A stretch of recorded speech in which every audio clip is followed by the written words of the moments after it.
పూట 10:30కి. అక్కడ waiting period ఉంది. దాని తర్వాత ఇది లోపలికి మన నెంబర్ వచ్చాక లోపలికి వెళ్ళాలి. అప్పటిదాకా వాళ్ళు తింటూ ఉంటే బయట కూర్చొని చూస్తూ ఉండాలి. చూసి చూసి చూసి లాస్ట్‌కు మా ఛాన్స్ వచ్చింది లోపలికి పోవడానికి. వెళ్ళాము.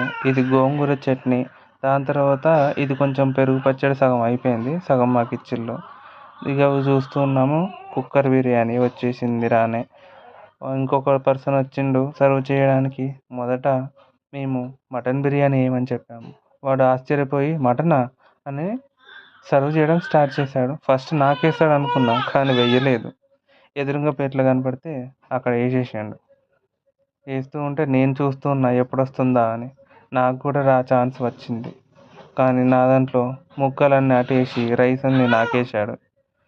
సరే నాకేసాడు కదా అని నేను కూడా నాకేస్తూ ఉన్నాను. ఎలా ఉంది అంటే బాగా నోరు కాలింది. కానీ అయినా కూడా ఊదుకొని ఎలానో అలా తినడానికి ట్రై చేశాను. ఎప్పటినుంచో కుక్కర్ బిర్యానీ అంటున్నావు కదా, ఎలా ఉందో చెప్పు అని నేను అడిగాను.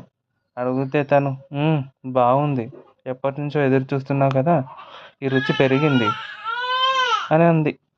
దాంతో మేము నెక్స్ట్ కోడి పులావ్, చిట్టి ముత్యాల సరే చిట్టి ముత్యాలంట ఇది చిట్టి ముత్యాలు కుక్కర్ పులావు ఆర్డర్ చేసాం. చాలా బాగుంది. తినేసి